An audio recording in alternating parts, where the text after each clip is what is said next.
Bueno, muy buenas noches. Sean todos muy bienvenidos y bienvenidas. Esta es nuestra tercera conferencia en esta serie de este año, con la cual pues estamos obteniendo la colaboración de la Asociación Claves de Uruguay y también pues desde la Oficina del Arzobispado de Derechos Humanos de Guatemala, que también pues nos está apoyando en la gestión de estas conferencias. Vamos a solicitar que se vayan acomodando ya en sus lugares. Hago un amable recordatorio, como dijo una compañera una vez, de bajar su app de respeto en el celular, ¿verdad? Eso quiere decir que vamos a dejar el celular por un lado, vamos a estar presentes el día de hoy poniendo atención. Estas van a ser herramientas muy valiosas, ¿verdad? Como lo dice el tema en la construcción de resiliencia de la niñez. Tenemos el gran gusto de tener aquí a la doctora Magdalena nuevamente visitándonos y pues quisiera dar una pequeña introducción a quienes tal vez no conocen de sus antecedentes. Muy bien. La doctora Magdalena García Trovero es doctora en medicina, especialista en psiquiatría pediátrica de la Universidad de la República Oriental de Uruguay, especialista en violencia intrafamiliar y psicotraumatología. Perito judicial, terapeuta familiar sistémica, es terapeuta y supervisora certificada en EMDR, cofundadora de EMDR Ayuda Humanitaria en Uruguay y también pues integra desde hace 20 años el equipo interdisciplinario de Claves, trabajando en prevención de violencia hacia niños y niñas, adolescentes y en la promoción de buen trato, tanto desde la investigación en propuestas metodológicas y diseño de materiales didácticos, así como desde la docencia, dictando talleres, seminarios y cursos de capacitación en la temática a nivel nacional e internacional. En su práctica clínica, terapéuticamente, atiende y supervisa también equipos de asistencia, tanto a nivel público como privado, a niños y niñas y sus familias que han sufrido algún tipo de violencia. Desde el año 2013 integra un cargo de gestión en el gobierno de su país, en Uruguay, como adjunta a la Dirección de Salud Mental de la Administración de los Servicios de Salud del Estado. Así que démosle un cordial aplauso de bienvenida. Muchas gracias. Muchísimas gracias. Un gusto estar nuevamente. Y hace muy poquito que estuve, en marzo, así que ya vine como a mi casa. Les doy muchas gracias por la cordialidad y la recepción tan amigable que he tenido en su país. Esta es mi tercera visita a Guatemala y realmente vengo con muchísimo gusto. Y lo último a que hacía referencia la doctora, mi cargo en el gobierno, fue donde tuve las fotos que me estaban sacando, es porque se las tengo que mandar a mi jefe, que me dejó venir, y estoy muy agradecida, porque si bien tengo ese cargo de gestión, en realidad mi corazoncito ha sido y es, desde hace más de 20 años, Claves, y el trabajo que realizamos de promoción y prevención de violencia hacia la infancia. Todo lo demás giró, de mi vida, giró en torno a esa experiencia, y todo lo demás que fui aprendiendo y haciendo y formándome fue a la búsqueda de poder aliviar más en profundidad las consecuencias de la violencia en el desarrollo de niños, niñas y adolescentes. Pero hoy estoy con ustedes. En marzo estuve compartiendo cómo validar el testimonio de niñas y niños que han sufrido abuso sexual.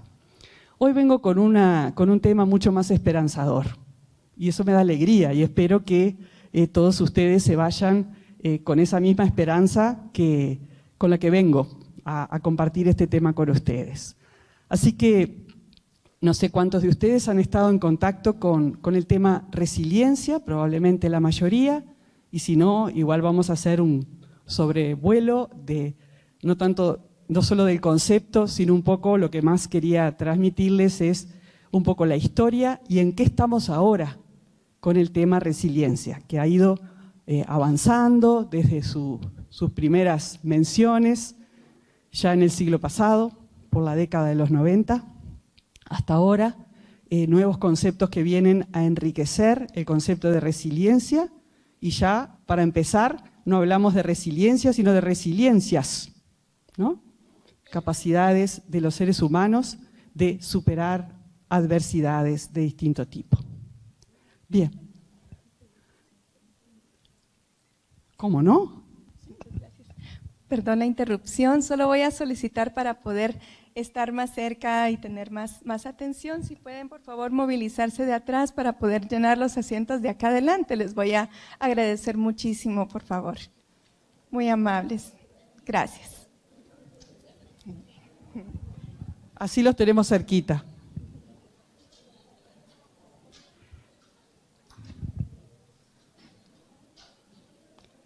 De paso yo pregunto si está bien la distancia así del micrófono, ¿se escucha bien? ¿Sí?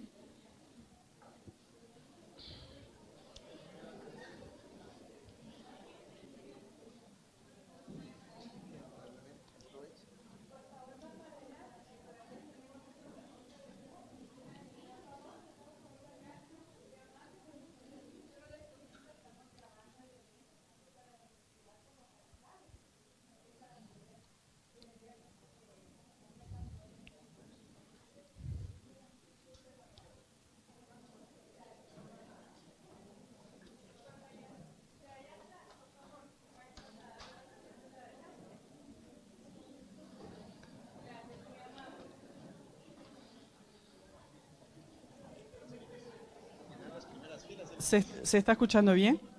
¿Sí? Así los tengo cerquita. Sí, no, está bien.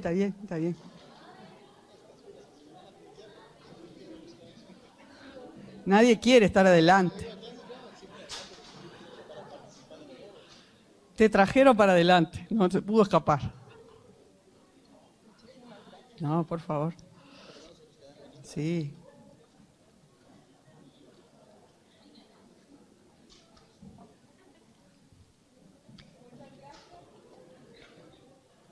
Bueno, muchas gracias por la movida, ahora sí, lo siento más cerca. Antes que, seguramente están pensando lo que es así. Estoy perdidamente enamorada de los tejidos de Guatemala. Me llevaría todo lo que encuentro, porque los disfruto intensamente. Y especialmente los quitapenas, que me han sido de gran utilidad en mi trabajo terapéutico. No se imaginan, realmente, mágicos. Así que bueno, es una adquisición de Guatemala y me encanta contarle a mis niños. Carmen, a los niños con los que yo trabajo como tú, tenemos a Carmen hoy, es una alegría para mí que esté Carmen acá oyendo, contarles de cómo son los niños de Guatemala y que tenemos esta historia de los muñequitos quitapena que les encanta escuchar. Cuando llego les cuento que estuve acá y les muestro. Muy bien, entonces, mi propuesta de hoy es estar reflexionando en torno a la construcción de resiliencia en la certeza de que realmente es un concepto que nos abre la puerta a la esperanza. Sí. Antes de eso, un poco de historia. Esta foto es una foto de la Segunda Guerra Mundial. Acá es toda gente muy joven y hasta yo nací después que terminó. Pero sí, mi familia tiene varios inmigrantes que sufrieron la Segunda Guerra Mundial, entre ellos un tío muy querido que no me dejaba que quedara en el plato ni un granito de arroz, porque cuando pasaba eso me decía, yo tenía que ir escondido en Francia entre los arbustos, esperar que pasaran los camiones que llevaban las provisiones para los soldados, y yo con una latita, junto con mi hermano, juntábamos los granos de arroz, las lentejas, los garbanzos que caían de las bolsas. Y con eso mi mamá cocinaba. Y yo no podía imaginarme de niña, más o menos como tú, Carmen, que se pudiera pasar hambre. Pero así había sido, y quienes lo experimentaron realmente nos transmitían desesperación cuando veían que nosotros desperdiciábamos la comida. Los niños en la guerra pasaron hambre, pasaron frío, y fueron muertos o privados de sus padres, de sus cuidadores primarios, que es lo mismo que morir un poco. Pero, a pesar de eso, ¿sí?, en la guerra también hubo niños que reían. Ese niño, esa foto es una foto absolutamente histórica de un niño austríaco que en plena guerra, miren sus piecitos, recibe un par de zapatos sanos para ponerse y ríe desde el fondo de su alma, ¿no? Entonces, aún en la tristeza, en la muerte, en la miseria, había niños que reían. Y hubo sobrevivientes de la Segunda Guerra Mundial que transitaron por campos de concentración, que vivieron situaciones tremendas y sin embargo pudieron rehacer su vida después de eso. Eso llamó mucho la atención. Ustedes conocerán los escritos de Viktor Frankl, mucho la atención de algunos investigadores que se propusieron averiguar qué es lo que hacía que muchas personas que habían pasado por el sufrimiento durante la guerra pudieran rehacer su vida y otras, lamentablemente, padecieron de enormes dificultades para reintegrarse a la vida después de haber vivido lo que vivieron. Sí. Un poco de actualidad después de la historia. No estamos en la posguerra, pero sí estamos muy preocupados en toda Latinoamérica, en mi país y acá también. Por eso estoy acá. Vine a dar un taller de prevención de violencia sexual hacia la infancia. Estamos muy preocupados porque la violencia está afectando profundamente el desarrollo de niños, niñas y adolescentes. Y estos niños que no pueden reír, que no pueden hablar, que muchas veces no pueden contar lo que les sucede, tienen el corazón roto de dolor. Y hoy, en la actualidad, sí, igual también hay niños que pueden reír a pesar de la adversidad. Y hoy mi desafío es poder pensar junto con ustedes, ya no en la posguerra, sino hoy, qué es lo que puede hacer reír a los niños y llevar adelante la vida a pesar de las adversidades por las que muchos de ellos han atravesado. Ese es mi objetivo número 1 hoy. Sí. Antes de eso, quería que partiéramos de una plataforma de convicciones, de certezas, que quienes trabajamos con niños y adolescentes tenemos que tener. Puntos básicos, como un ABC, pero me parece importante puntualizarlos. Primero, los niños son seres en desarrollo, ¿estamos de acuerdo? Eso quiere decir que no son personas acabadas aún, que son cemento fresco en construcción. ¿Quiere decir eso que no son igualmente valiosos que un ser adulto? No. Son valiosos en sí mismos. Y hoy acá, en este anfiteatro, vale tanto Carmen, que tiene 10 años y que es una niña en crecimiento y desarrollo, como cualquiera de ustedes en el nivel de la vida en el que se encuentra. Igualmente valiosos, pero tenemos que tener en cuenta que el periodo de la infancia y la adolescencia son periodos de cambios permanentes, de evolución permanente. Lo habíamos hablado también cuando hablamos de testimonio, de la validación del testimonio. No es lo mismo un niño de 3 años que uno de 8, que uno de 9, que uno de 10, que uno de 14. Viven y sienten las cosas de manera diferente según la etapa del desarrollo en la que se encuentren. Segundo, el desarrollo es un proceso epigenético. Quiere decir que nuestra suerte no está echada en los genes que nos tocaron, sino que también tiene mucho que ver la tierra en donde cae la semilla que traemos de vida que nos dieron nuestros progenitores. Y entonces, si nuestra suerte no está echada, habrá mucho que hacer en esa tierra, habrá mucho abono que poner, habrá mucha cosa que sí podemos hacer. Tercero, otra certeza es que la normalidad, o no, del desarrollo de un niño o una niña está íntimamente relacionada con un vínculo muy singular, especial y único, que es el vínculo de apego que se establece entre el niño a partir del día que llega al mundo y sus cuidadores primarios. Y decimos cuidadores primarios porque puede ser sus padres, pero puede ser también quien ocupa el lugar de tales. Lo importante es que sea esa persona presente, confiable para el niño, que puede dar respuesta a sus necesidades. Otro punto que es una certeza es que las interferencias en ese vínculo afectan el desarrollo de niños y niñas.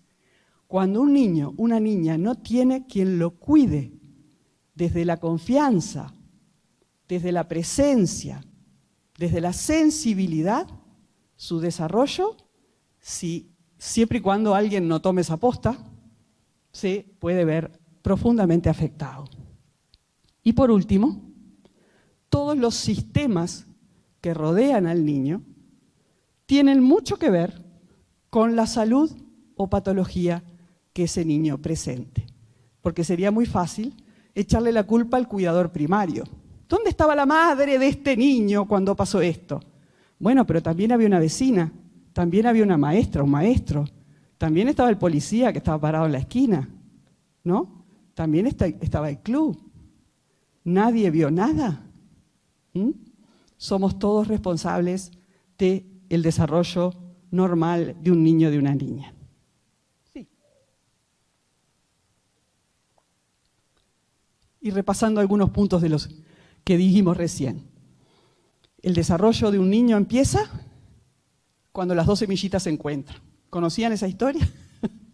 De la semillita de papá y de mamá. Bueno, en el momento de la concepción se unen dos genomas, o sea, información genética de dos partes, pero también se unen dos historias de vida que van a determinar estilos de crianza, hábitos familiares.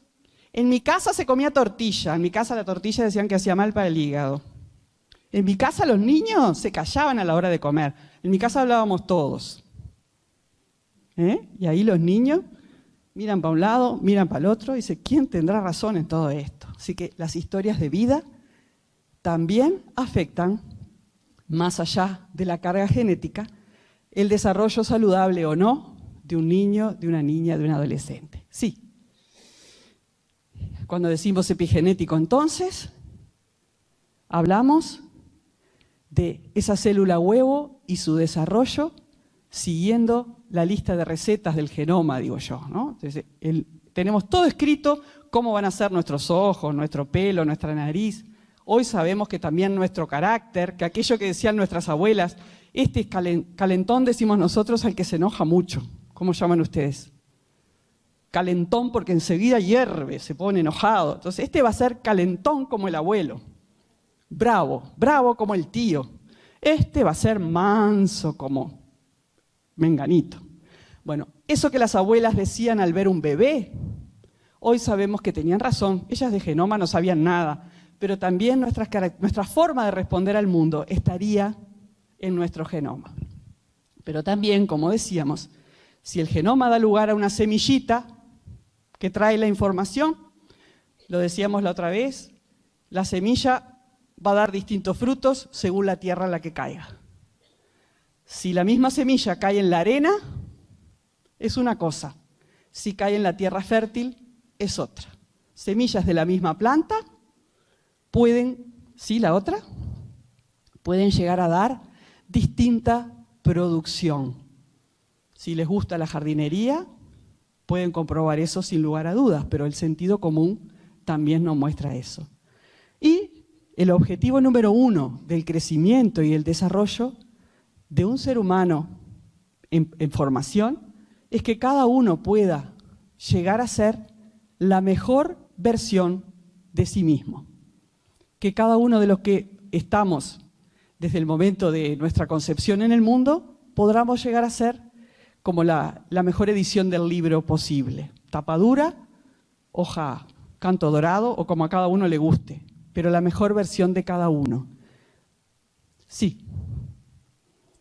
Decíamos que en este camino del desarrollo es imposible llegar a ser la mejor versión de uno mismo si uno no logra establecer la base segura sobre la cual se establece ese desarrollo, que es el vínculo único que cada uno establece con sus cuidadores.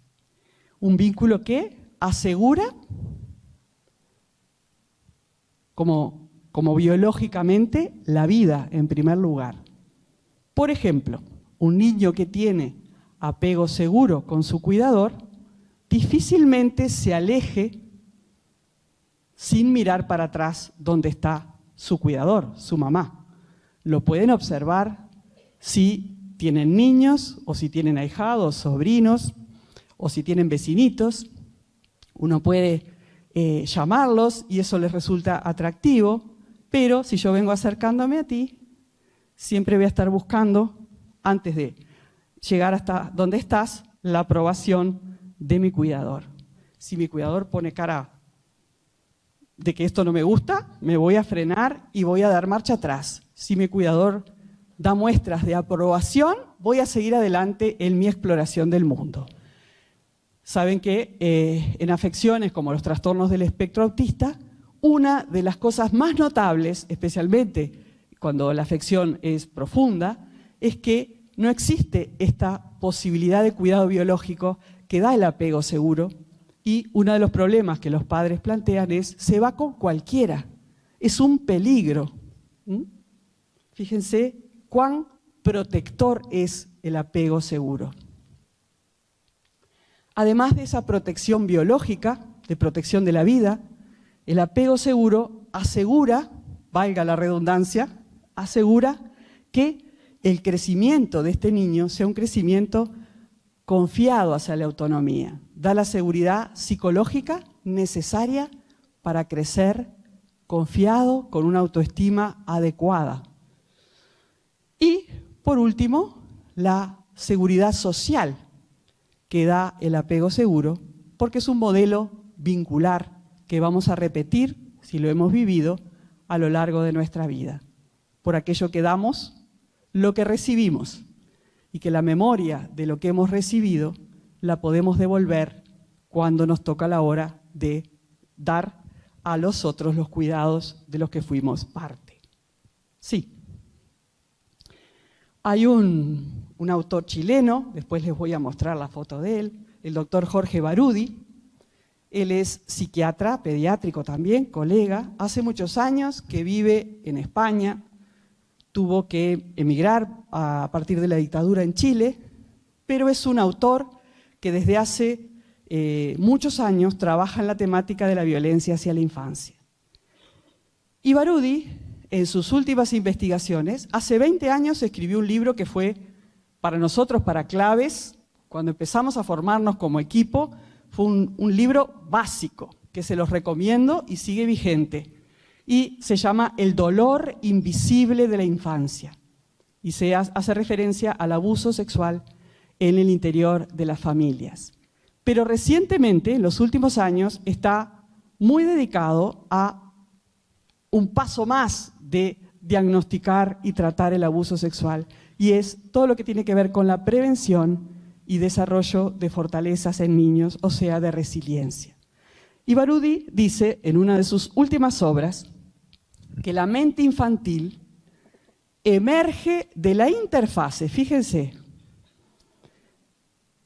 de las experiencias relacionales, o sea, vinculares del niño con sus cuidadores y la estructura de su cerebro. Yo lo voy a decir en sencillo o en criollo, como decimos. El cerebro se amasa, ¿no? Está todo el cerebro en desarrollo del niño, es como que se amasara y tomara forma en los vínculos que el niño establece con sus cuidadores. Es dramáticamente importante esta afirmación, porque la mente infantil emerge de la interacción, de los cuidados y del sustrato biológico que son las neuronas. Vaya si será importante que tenga buenos cuidados el niño, especialmente en los primeros años de vida. Sí. Y dice Barudi que para que este milagro sea posible, porque realmente es una especie de milagro, cómo los vínculos y las neuronas se cruzan en algún punto, que en la sinapsis tenga que ver que me acunen y que eso marque cómo funciona mi cerebro, es impresionante, ¿no? Todo lo que los neurobiólogos ahora nos describen, no lo sabía los teóricos del apego. Los teóricos del apego describían desde la etología, desde lo que observaban en el comportamiento animal, lo que hacía la madre con la cría, pero no sabían lo que estaba pasando adentro del cerebro. No sabían que se estaba modificando la estructura del cerebro cuando estaba pasando eso afuera. Para que este milagro sea posible, necesitamos algo muy básico, que predominen en la vida de ese niño las experiencias de buenos tratos. Lo habíamos hablado, para aquellos que estuvieron, porque todo tiene que ver con todo, decíamos que los niños que son bien tratados pueden soportar esos momentos críticos en que los adultos ejercemos violencia sobre ellos. Un niño bien tratado puede saber que un día la madre está un poco pirada, el padre vino un poco alterado, y no nos van a denunciar por eso, porque saben que ese día, por alguna razón, las cosas no están tan bien como siempre. Pero para que eso sea posible, tienen que predominar las experiencias de buenos tratos. Muchas veces los adultos nos dicen, a mí me mataban a palo cuando era chico y salí bueno, ¿no? ¿Qué me venís a decir con que no hay que pegarle a los niños? Bueno, entonces dice Barudi, yo no, dice Barudi que seguramente a ti te pegaron, pero en un contexto de buenos tratos. Te habrán dado algún zapatillazo, pero te cuidaban, te querían, te protegían, te alimentaban. Entonces nunca lo viste como que te maltrataban. ¿Se entiende la diferencia? Si no sería menos bajar, no tener en consideración lo que es el sufrimiento de un niño maltratado, que no tiene nada que ver con un zapatillazo fortuito. ¿Está? ¿Sí? Y además de la certeza de los buenos tratos, tener la certeza de la protección.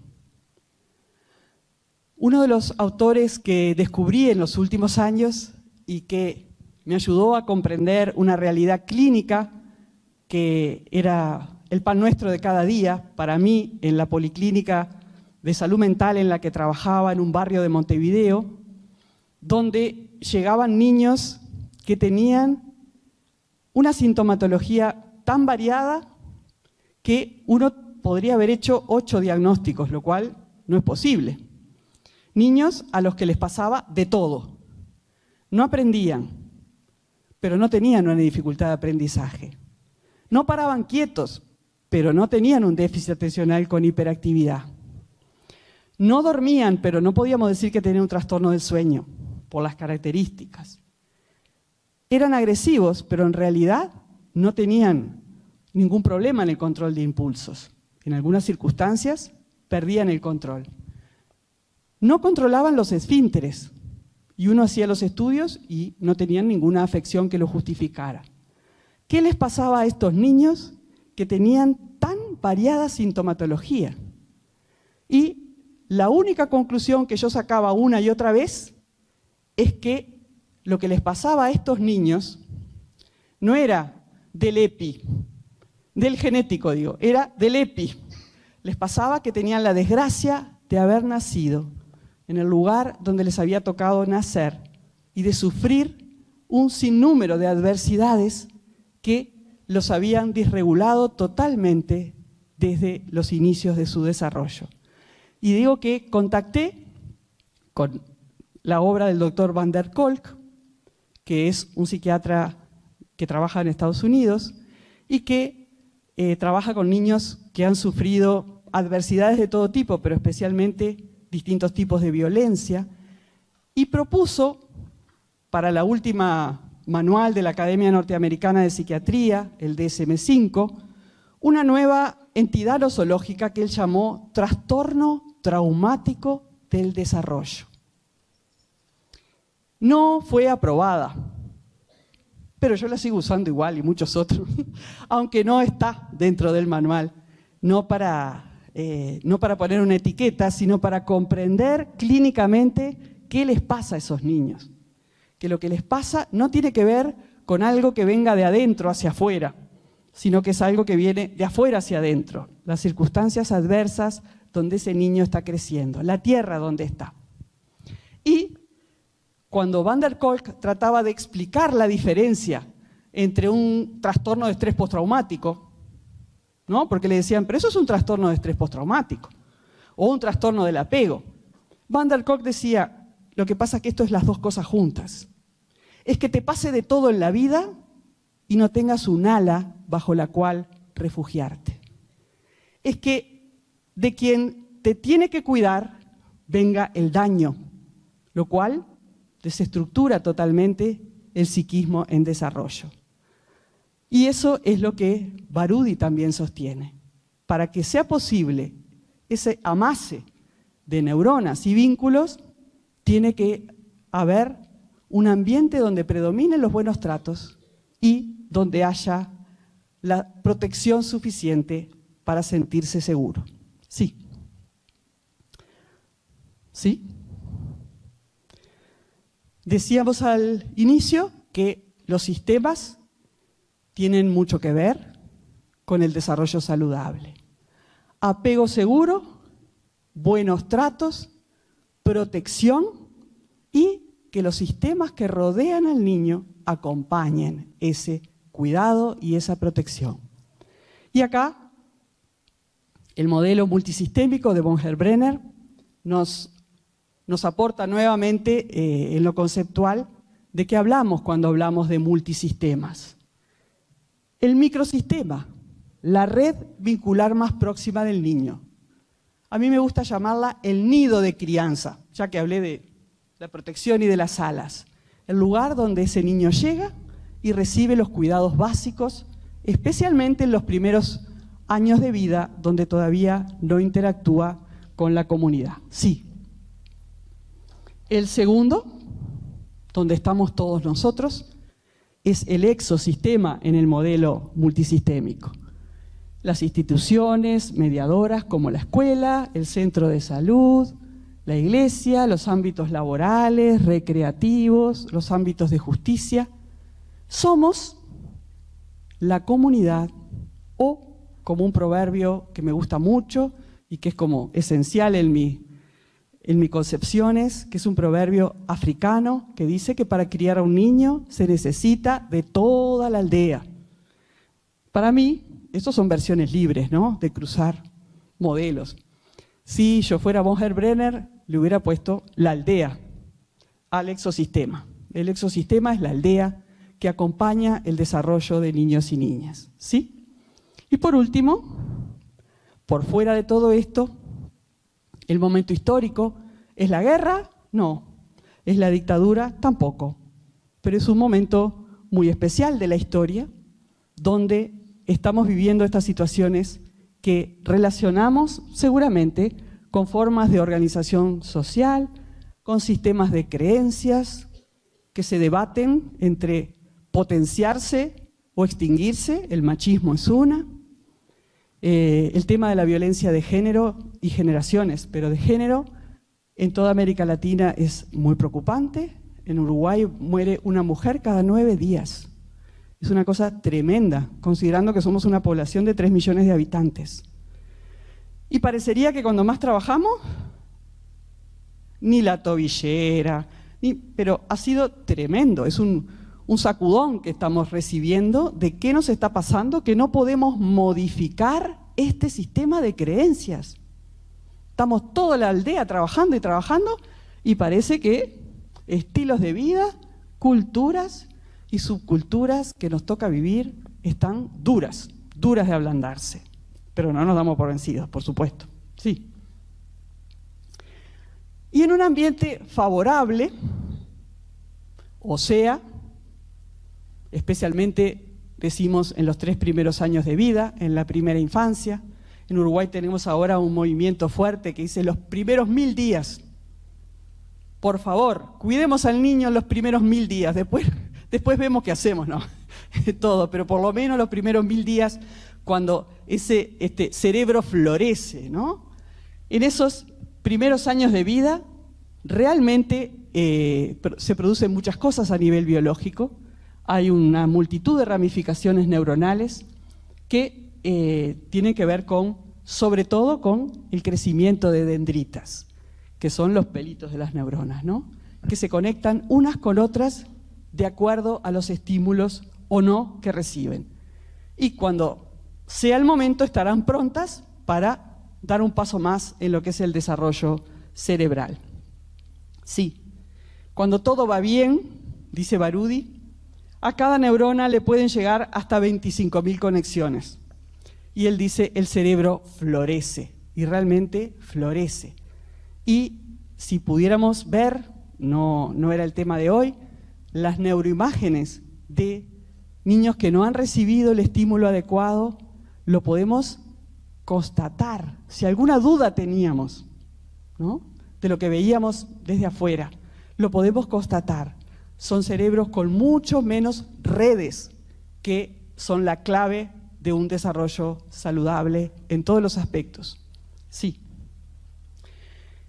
En un ambiente desfavorable, entonces, especialmente, no solamente cuando no hay estímulos, sino cuando el bebé en desarrollo, el niño en desarrollo es sometido no al estrés saludable que nos ayuda a crecer, sino a lo que llamamos estrés tóxico, que es estar todo el tiempo como al acecho, no poder confiar, no tener ese cuidador primario que adivina y anticipa mis necesidades.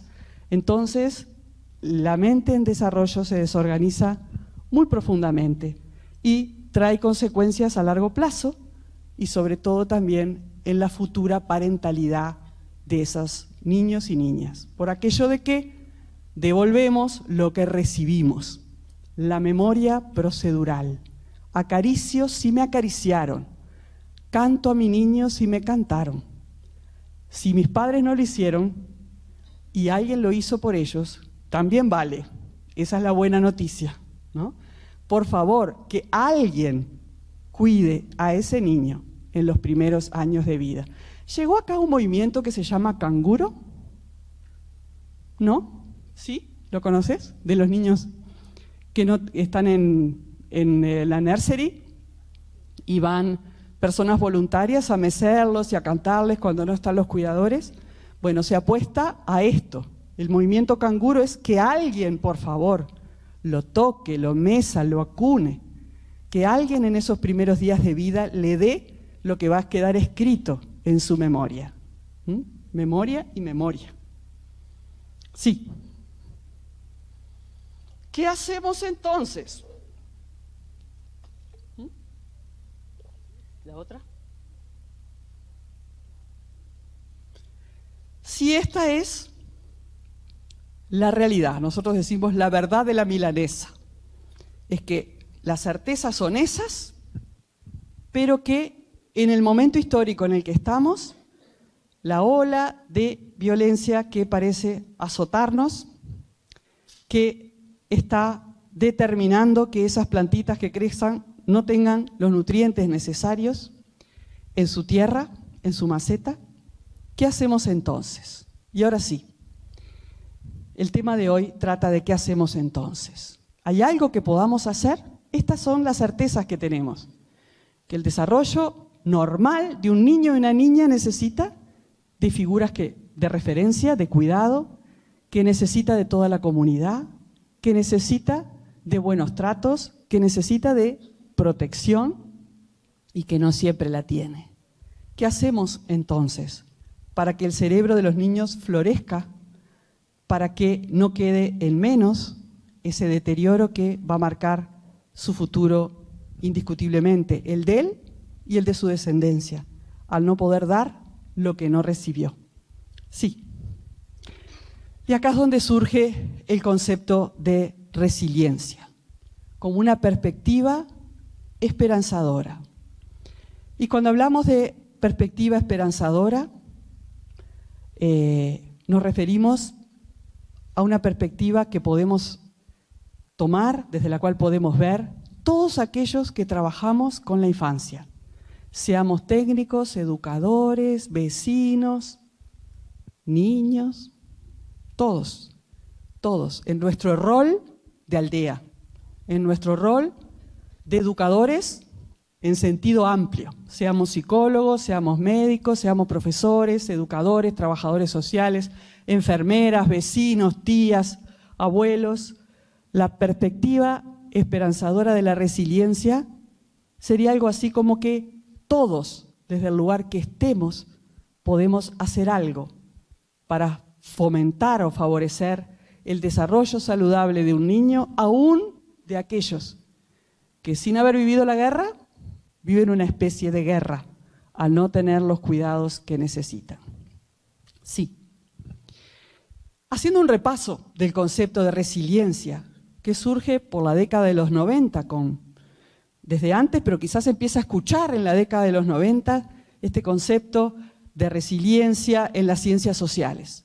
Pero en realidad, resiliencia es un concepto que en la metalúrgica se manejaba ya como la propiedad que tienen los metales para absorber las fisuras o las presiones. No soy ingeniera, es una versión libre lo que les voy a decir, pero, por ejemplo, calcular la resiliencia de un puente con sus vigas cuando son construidas. ¿Por qué? Porque tiene que soportar la fuerza de camiones de gran peso que lo crucen sin romperse. Tiene que ceder y volver a su posición inicial. ¿Sí? En la industria textil, la resiliencia de los tejidos. Por ejemplo, las alfombras peludas, cuando las pisamos, no queda nuestro pie marcado, si son buenas sobre todo, ¿no? Sino que vuelve, después que dejamos de pisarla, vuelve a su estado original, aunque ha sido deformada inicialmente por la compresión. Sí. Pero el concepto de resiliencia en las ciencias humanas surge en la década de los 50, muy tímidamente después de la Segunda Guerra Mundial, no con este nombre, sino con el nombre de fortalezas que las personas tenían, a pesar de las dificultades por las que habían atravesado.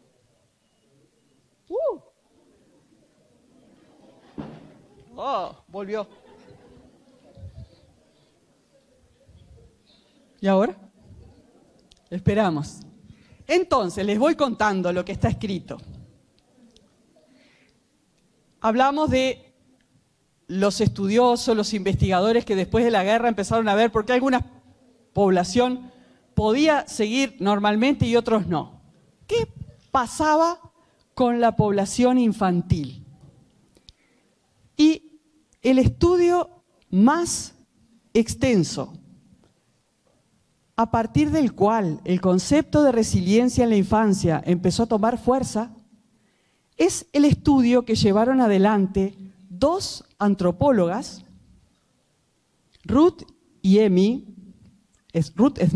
y M. Warner, que estudiaron durante 30 años, o sea, es un estudio longitudinal muy importante, de una población de casi 700 niños de una isla, la isla de Kauai, en el archipiélago de Hawái. ¿Ustedes vieron esos niños, esas familias que están en el Mediterráneo boyando en lanchones hasta que alguien los recibe? Una foto dramática que dio vuelta al mundo de un niño muerto en la orilla el año pasado, que cayó de un lanchón y el agua lo llevó a la orilla, y era como la señal de la indefensión de esos niños boyando sin saber su suerte. Igual estos niños que estudiaron estas antropólogas. Llegaban a la isla de Kuwait, algunos con sus familias, otros ya huérfanos, sin nadie conocido. Algunos inclusive con defectos físicos, con dificultades para caminar, para ver, para oír, distintas afecciones. Una población que ellas tomaron como cohorte de estudio, hicieron el seguimiento para evaluar si en esa población de niños había algunos de ellos que podían desarrollarse a pesar de la adversidad. ¿Y cómo era ese desarrollo? ¿Qué consecuencias tenía a largo plazo? ¿Qué descubrieron? Para su sorpresa, porque tuvieron que cambiar todo el libreto. Descubrieron que, contrariamente a lo que ellas esperaban, la gran mayoría de esos niños, en esa población de la isla, en esa aldea que los había recibido, podían desarrollarse saludablemente y triunfar a pesar de las adversidades. Sí, esta es Amy Warner, ya en la etapa adulta. Tenía 25 años cuando empezó este estudio, Dos antropólogas muy jóvenes se fueron a vivir a la isla y fue impresionante la experiencia. Recomiendo, esta es la obra, la publicación que fue alrededor del 86, a fines de los 80, publicaron el trabajo, pero después publicaron esta obra, este libro, que es como el trabajo comentado, ¿no? Que es muy, muy recomendable de leer. Vulnerable, pero invencible. ¡Pah! Fuerte, ¿no? Las conclusiones que sacaron fueron muy esperanzadoras. Vulnerable, pero invencibles. Sí. Aunque hay otros estudios, realmente este, que les recomiendo, es una referencia así, ineludible a la hora de hablar de resiliencia. Para nosotros, para el equipo de Claves, decimos que es nuestro cimiento. Nos apoyamos en decir que es posible prevenir y restaurar niños, nos apoyamos en esto. Si ellas pudieron detectar esos factores, nosotros los vamos a usar para desarrollar fortalezas en los niños. Así que es uno de los pilares teóricos de nuestra propuesta metodológica de prevención. No hablamos porque sí, hablamos porque sabemos que hay poblaciones de niños que han podido sobrevivir a la adversidad si se les ha apoyado en el desarrollo de fortalezas. Bien. ¿Sí? ¿Y qué sería la resiliencia dicho en pocas palabras? Y esto es hagan un voto de confianza, porque esta es una síntesis conceptual que podía resumir lo que muchos autores dicen. La resiliencia sería entonces pensada en las ciencias humanas, no en la metalúrgica, ni en la industria textil, la capacidad de los seres humanos para sobreponerse a la adversidad, pero no termina ahí. Y además, construir sobre ella. Dicho en otras palabras, podría ser algo así como no solamente superar las dificultades, sino ser mejores personas después de haberla pasado de lo que hubiéramos sido si no las hubiéramos vivido. Y piensen en sus propias vidas y en experiencias que pueden haber pasado ustedes, difíciles, dramáticas, donde en el momento que fueron vividas como tales, las pasaron con mucho sufrimiento. Pero posteriormente detectaron que, y especialmente aquellos que tienen formación, lo que tiene que ver con la formación como terapeutas, que les fue un caudal invalorable a la hora de poder ayudar a otros. Por ejemplo, haber pasado por esas situaciones de adversidad los volvió mejores y más aptos para la vida. Y no solamente a ellos, a ustedes, sino para ayudar a otros también. ¿Sí? ¿Sí? ¿La otra? Esto es una definición o un comentario sobre la resiliencia del doctor Boris Cyrulnik, otro autor sumamente recomendado, y yo digo de él que es un teórico práctico de la resiliencia, porque él fue uno de los niños que sufrió la Segunda Guerra Mundial y perdió en ella a sus padres y a su abuelo. Boris Cyrulnik era un niño judío, francés, que vivía en Francia cuando los alemanes invadieron y sus padres fueron llevados, era judío de familia obrera, él era cuidado por su abuelo mientras sus padres trabajaban y tenía con ese abuelo, como pueden imaginar, un vínculo muy fuerte, un vínculo de apego seguro. Como él dice, tenía la alacena llena de apego seguro.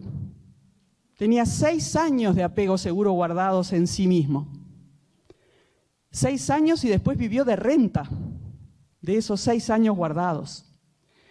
Cuando son llevados prisioneros, su abuelo lo ayuda a escapar del campo antes de ser llevados a los campos de concentración. Después no había retorno. Levanta el alambrado y le dice, corre, en medio de la noche, a un niño de 6 años. Un niño de 6 años que si su abuelo le decía corre, corría. ¿Por qué? Apego seguro. Confío en lo que mi abuelo me dice, a pie juntilla lo voy a hacer. Me dice que tengo que escapar, escapo. Vivió una vida de huérfano de guerra, de Cenicienta. Las peores tareas en las chacras, en los lugares donde caía sin nadie que lo defendiera, pero con el abuelo dentro. Es muy conmovedora la historia de la sobrevivencia de Boris Cyrulnik, que terminó la escuela cuando ya era un adolescente grande y que gracias a sus maestros pudo seguir estudiando, fue médico, es médico, tiene 87 años ahora, neurólogo y psiquiatra. Teórico práctico de la resiliencia porque experimentó en su propia vida cómo se puede superar la adversidad, siempre y cuando exista ese pilar fundamental de alguien que te quiso y que aunque no está, sentís que te sigue queriendo. Si será importante el apego seguro en la sobrevivencia de un niño. ¿Saben qué? Coincide lo que las 2 antropólogas encontraron, y ahora lo vamos a ver, con lo que Boris Cyrulnik dice. Fíjense, cuando las 2 antropólogas se preguntaron qué es lo que hace que en la vida de estos 700 niños prevalezcan, la vida pueda más que todo lo que los desestabilizó. ¿Cómo se construye la resiliencia, diríamos nosotros? Sí. La resiliencia, la capacidad de resistir, de fortalecer, de ser fuertes a pesar de la adversidad, tiene mucho que ver con recursos personales, con la historia de vida previa. Boris Cyrulnik lo sostiene. Si yo no hubiera tenido a mi abuelo, no sé si hubiera podido resistir como resistí. Si no hubiera podido tener a mi abuelo, antes de que pasara todo. Saben que, no puedo dejar de hablar porque me resulta tan impresionantemente conmovedor, refiere que él 6 años se cantaba a sí mismo las canciones que su abuelo le cantaba cada noche para poder dormirse cuando estaba solo. ¿Será importante aquello de que canguros que canten y arrullen? Claro que sí. Más lo que ellas llamaron factores protectores y que hoy llamamos factores de resiliencia. Recursos personales, historia previa y las fortalezas que puedan desarrollar. ¿Cuáles son? ¿Vamos? Fíjense, la primera, entre los 700 niños, los que pudieron tener un desarrollo saludable eran aquellos que tuvieron por lo menos una persona significativa en sus vidas. Por lo menos una. Boris tuvo a su abuelo y a sus padres. Recuerda mucho a su abuelo porque era este vínculo de tanto cuidado que él tenía, ¿no? Amor y aceptación incondicional de por lo menos una persona significativa. La buena noticia es que las posibilidades de generar vínculo de apego no se acaban en los primeros 1000 días de vida.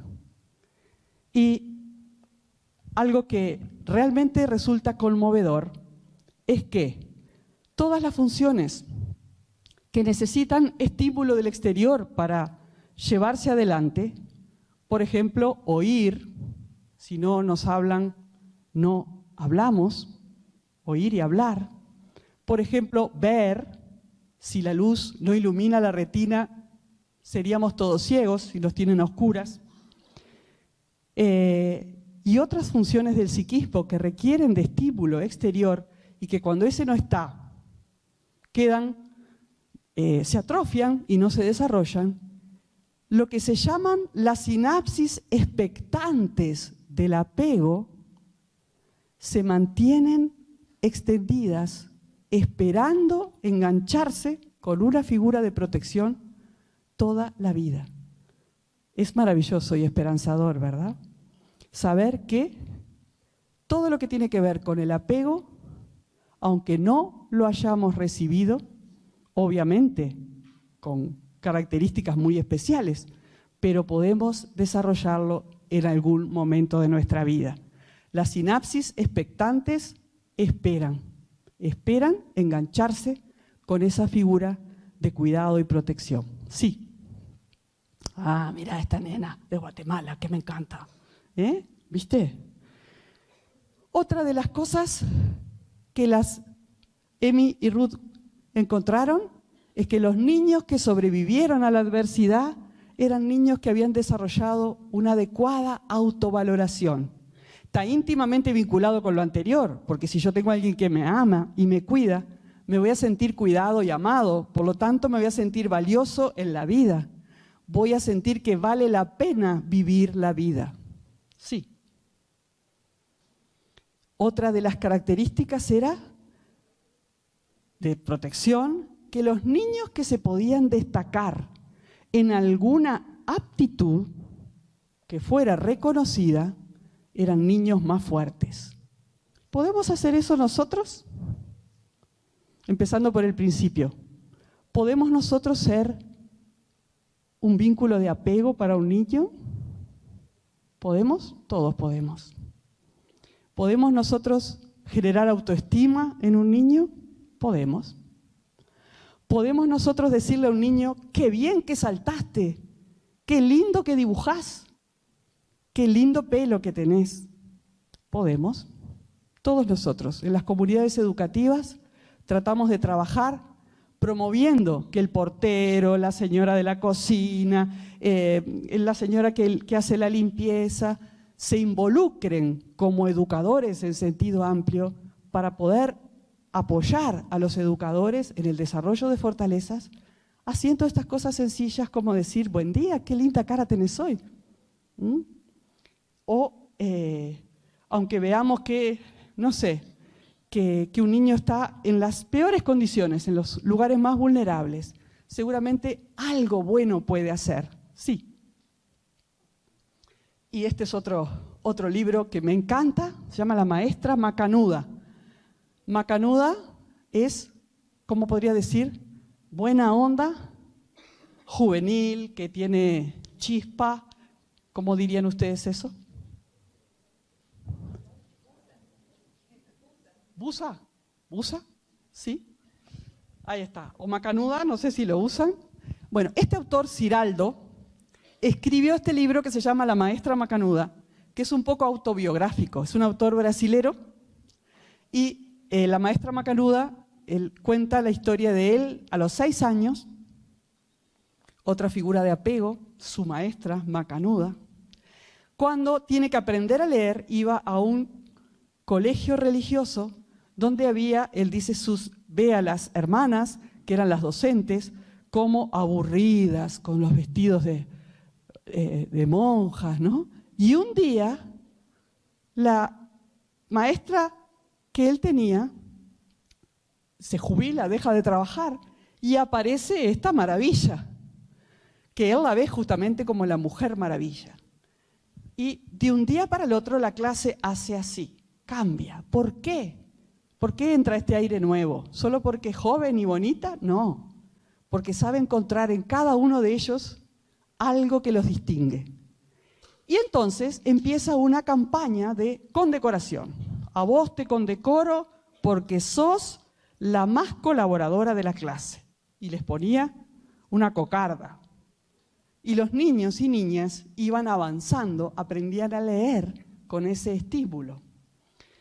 A otro porque era el que cantaba más lindo, a otro porque era el más ordenado, a otro porque tenía la letra linda, pero había uno que no había con qué darle, siempre hay uno que no había con qué darle.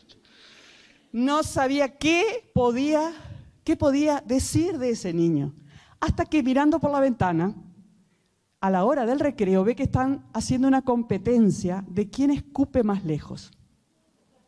Y lo ve, el que gana es ese. Entonces, cuando entra, lo condecora.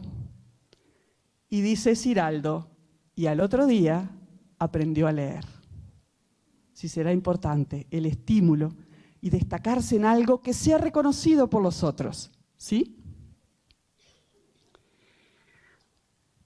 Los niños que se desarrollaron saludablemente eran niños que habían desarrollado sentido de trascendencia. Y vieron que yo guatemalticé la presentación, porque realmente, porque quería aterrizarla a ustedes, pero además quería que valoraran las cosas que sí tienen.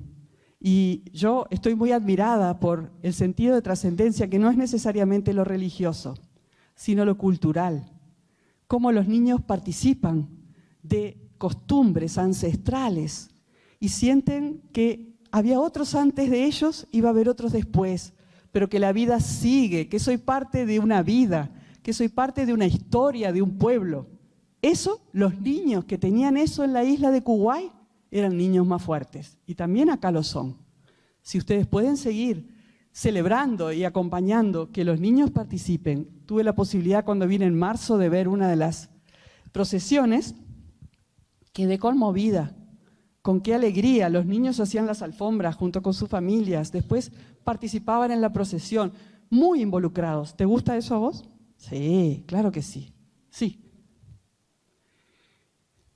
Y esto tiene que ver con la foto del niño austríaco, ¿no? Los niños que logran desarrollar sentido del humor, pueden reír aún en la adversidad, igual que las personas adultas, ¿no? No quiere decir tomar a la ligera, no quiere decir burlarse, quiere decir desdramatizar las situaciones para poder reír. Y tengo que hacer un aporte biológico al respecto. Decíamos que los niños que viven bajo amenaza hoy, ¿no?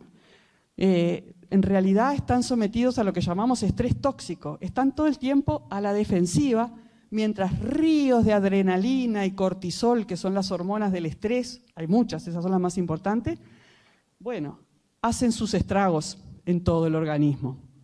¿Saben que en el momento que reímos, la alarma interna baja la guardia, aún en los peores momentos?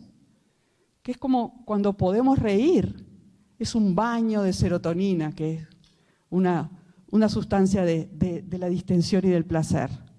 Y la adrenalina y el cortisol por un rato no nos molestan. Los niños que ríen son niños más saludables biológicamente. Así que los niños que habían desarrollado sentido del humor podían enfrentar la adversidad con más fuerza y construir, ¿sí? Los niños que habían tenido una adecuada educación de la sexualidad, esto es para hablar toda la tarde. Los niños que conocían su cuerpo y lo respetaban, eran niños más fuertes. Lo hablamos, lo mencionamos en la conferencia anterior, cómo incide en la capacidad de un niño de dar cuenta de lo que le pasa si está sufriendo abuso sexual, el conocer su cuerpo, conocer la intimidad de su cuerpo y saber decir que no y buscar ayuda cuando su cuerpo es violentado. Niños que han recibido una adecuada educación de la sexualidad son niños más fuertes frente a cualquier adversidad, pero muy especialmente frente a la violencia sexual. ¿Sí? Los niños que saben, conocen sus derechos y pueden decir no. Pueden decir no a aquellos adultos que esperan de ellos cosas que ellos no quieren dar.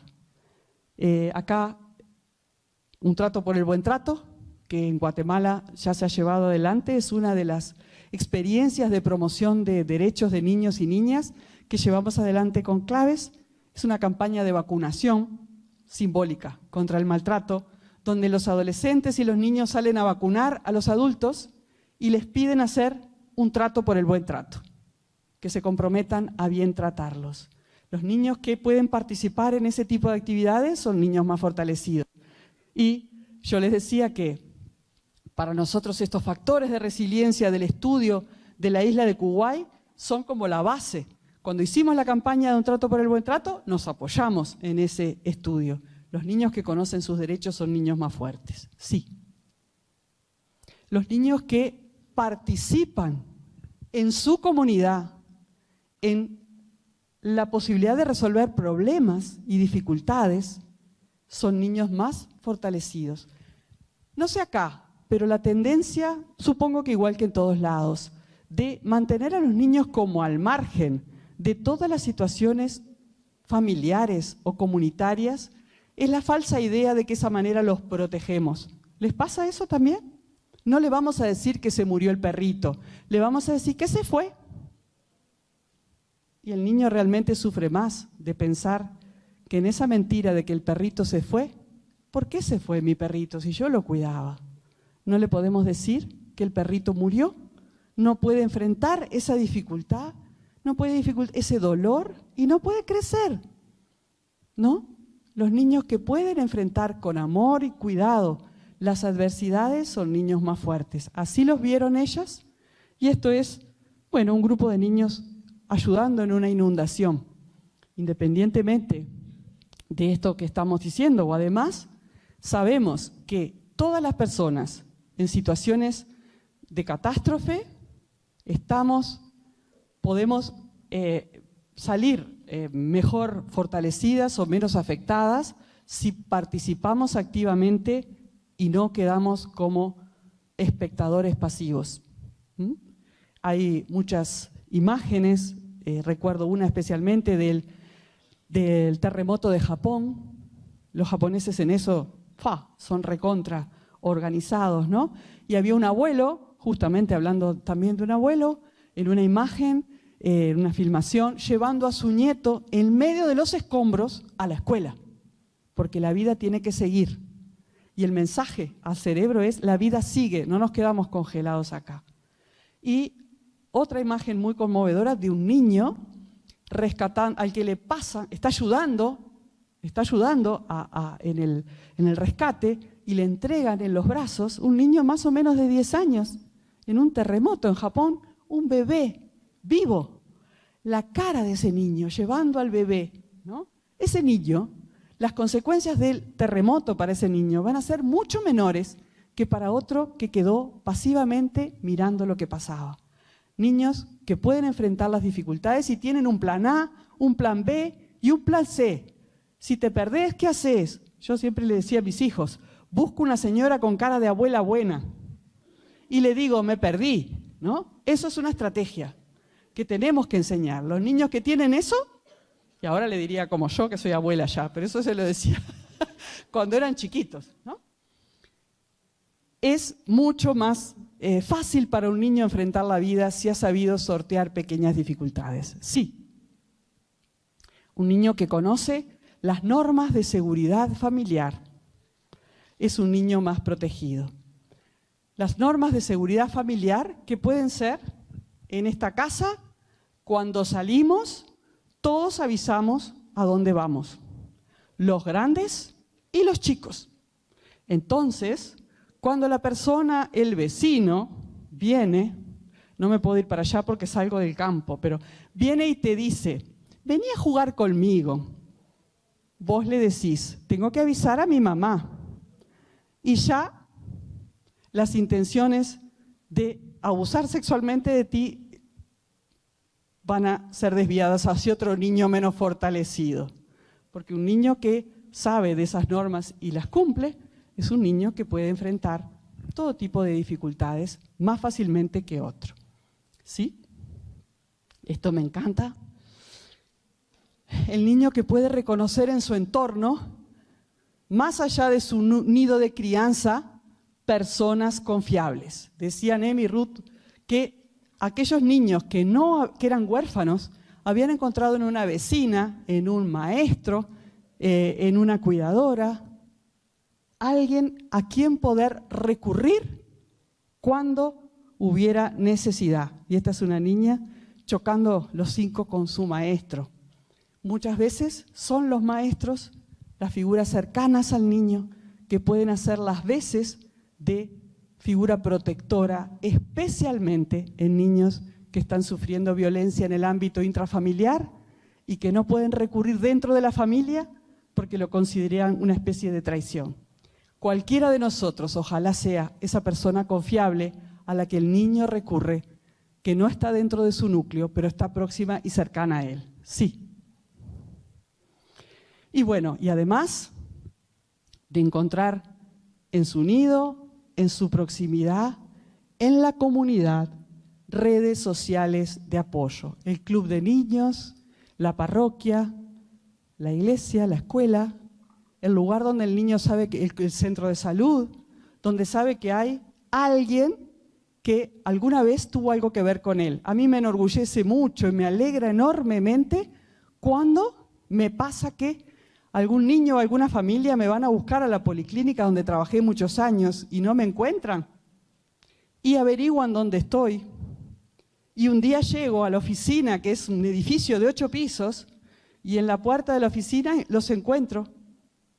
O ya no con la mamá, porque ya crecieron, porque pasó tiempo. Hace poco me encontré con un adolescente de 19 años que yo lo había visto cuando tenía 8 y en aquel momento vino porque era inquieto y no atendía y era un niño hermoso y el diagnóstico que hice fue diagnóstico de niño sano. Vamos a organizarle un poco a la mamá, ayudarla, que estaba sola para cuidarlo. Pero él, inocentemente, y ese es el estigma que tenemos con la salud mental, cuando fue a pasar un examen para pedir un trabajo, dijo que si alguna vez había ido al psiquiatra y puso que sí, el angelito. Por supuesto que le dijeron que no le daban la libreta de conducir máquinas. Entonces me buscó hasta que me encontró para que yo hiciera una nota diciendo que la consulta que él había hecho no es porque tuviera ninguna patología, tenía 8, me buscó a los 19. Eso es esto, ¿no? En la red social, en la policlínica, donde yo iba, alguien me tiene que ayudar. Un niño que sabe, un adolescente que sabe eso, es un adolescente protegido. Y le dieron la libreta, por supuesto, si no iba a haber lío, ¿no? Sí. Bueno, ¿volver para atrás? Estos son algunos de los factores de resiliencia o protectores que Ruth y Emi encontraron en los niños de Kuwait. Y yo fui diciéndoles, simplemente para que hicieran la conexión, cuántos de esos seguramente todos nosotros podemos promover o desarrollar en los niños, y de hecho seguramente lo hacemos. Pero les dije también, estos factores de resiliencia o protectores que fueron descritos y publicados allá por la década de los 90, hoy han crecido o avanzado conceptualmente, y esto es lo que quiero compartir con ustedes ahora. A partir de los factores de resiliencia, que son cerca de 200, yo puse 10 acá, los 10 más notorios. Los factores que describieron en el estudio son muchísimos más. Estos son los más tangibles y prácticos. A partir de esos factores protectores, se empezó a pensar justamente en el concepto de resiliencia asistida. ¿Qué quiere decir esto? Si la resiliencia tiene que ver con lo que el niño trae y con lo que la comunidad le da, y si el niño lo que trae es muy poco y la comunidad no le ha dado nada, ¿qué podemos hacer para asistir a que el proceso de resiliencia se desarrolle y para que puedan superar la adversidad como los niños de Kuwait? Y entonces surge el concepto de resiliencia asistida, especialmente en contextos de alta vulnerabilidad. Sí. A partir de ahí, autores como Bunny Standel, les sugiero, es muy lindo el desarrollo de Bunny Standel, no nos da el tiempo para plantearlo en este rato que nos queda, que voy a tomarme los minutos que empezamos tarde, porque son 1:30, me voy a tomar unos minutitos más, ¿puede ser? Ya estamos cerca.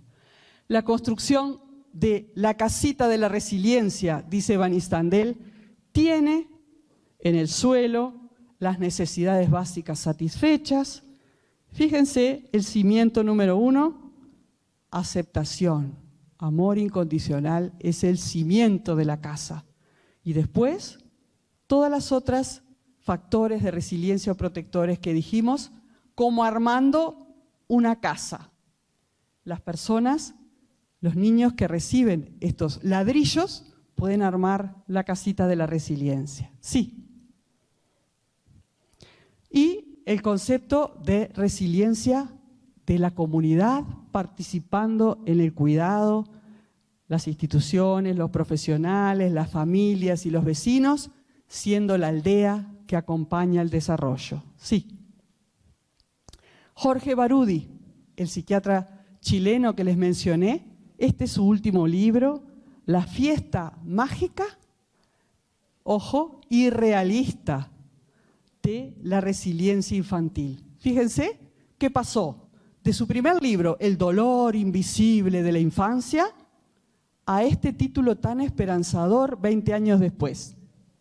Sí, Boris Cyrulnik, este es el médico del que les hablé, y fíjense todas las obras que ha escrito, donde está la historia que les conté hoy, es El murmullo de los fantasmas, volver a la vida después de un trauma, que es donde él cuenta esta historia personal. ¿Sí? Y Barudi y Cyrulnik, que han trabajado juntos en alguna oportunidad, porque están en las mismas temáticas, fueron en esto de asistencia a la resiliencia, a la construcción de resiliencia, desarrollando el concepto de tutor de resiliencia. ¿Qué es un tutor de resiliencia? Una persona que acompaña de manera incondicional y se convierte en un sostén que da confianza a un ser que está en desarrollo. Dice Cyrulnik que esta marca o esta huella va a perdurar en la vida de ese niño a lo largo de todo su desarrollo y que va a conducirlo a la confianza y a la independencia. Sí. Dice Cyrulnik, y piensen en ustedes, ¿quién puede ser un tutor de resiliencia en un contexto de riesgo? Casi siempre se trata de un adulto que encuentra al niño y que asume para él un modelo de identidad. No se trata necesariamente de un técnico, puede serlo, pero puede ser cualquier persona que contacta a un niño y pasa a ser significativo para él. Un encuentro significativo puede ser suficiente. Seguramente si hacen el ejercicio de pensar en sus propias vidas, muchos de ustedes, yo levanto la mano porque ya se me ocurren unos montones de tutores de resiliencia, pero 2 o 3 particularmente significativos en mi vida que me marcaron y que hasta el día de hoy lo recibido tiene mucho que ver con lo que fui haciendo en la vida. ¿Pueden detectar algunos en su vida? Si pueden devolverles la gratitud, lo hacen, y si no, lo hacen en el corazón, porque algunos ya no están, seguramente, ¿no? Sí. ¿Qué características tiene ese tutor de resiliencia? Puede ser educador en sentido amplio, maestro, terapeuta, trabajador social, que muestra 3 cosas fundamentales: compromiso constancia y presencia. Nada más parecido a un vínculo de apego. Nada más parecido. Compromiso con ese ser, constancia. El apego seguro es llora y estoy, y llora y estoy, y viene y estoy, y me busca y estoy. Y presencia y disponibilidad. ¿Sí? Boris Cyrulnik, usando, ¿se acuerdan la frase de Leonardo da Vinci? ¿Sí? Si no me equivoco. Dadme un punto de apoyo y moveré el mundo. Bueno, acá es moveré mi mundo. Como si un niño dijera, si tú me das un punto de apoyo, yo me tomo y puedo modificar lo que me está pasando. Pero necesito el punto de apoyo. ¿Sí? Y hay una obra de Boris Cyrulnik que se llama Los patitos feos. Una infancia infeliz no determina la vida, pero no determina la vida siempre y cuando haya una mano tendida para tomar la mano de ese niño. La historia de los patitos feos puede finalizar como el cuento en un cine, sí. Esta es la frase de Boris Cyrulnik. ¿Sí? Y esto explica por qué elegí como fondo de agua un tejido guatemalteco, porque les dije al principio que me enamoraron los tejidos de Guatemala, pero lo conecté con esta frase de Cyrulnik, por eso los tejidos. La resiliencia no es un catálogo de cualidades que puede poseer un individuo. Es un proceso que desde el nacimiento hasta el fin de la vida nos teje sin cesar, con los hilos que nosotros tenemos y con los que los tutores de resiliencia aportan en ese tejido único y singular que terminamos siendo cada uno de nosotros. Sí. Y quería ilustrar con algo bien concreto, además de lo que les conté de Cyrulnik y su vida y de las obras, las investigadoras en la isla de Kuwait. Quizás conozcan esta carta que para mí es paradigmática en lo que tiene que ver con el concepto de resiliencia y de tutor de resiliencia. Es la carta que Albert Camus, escritor francés que recibió el Premio Nobel de Literatura, le escribió a su maestro, tutor de resiliencia. Albert Camus, la mamá de Albert Camus tenía retardo mental y era sordomuda.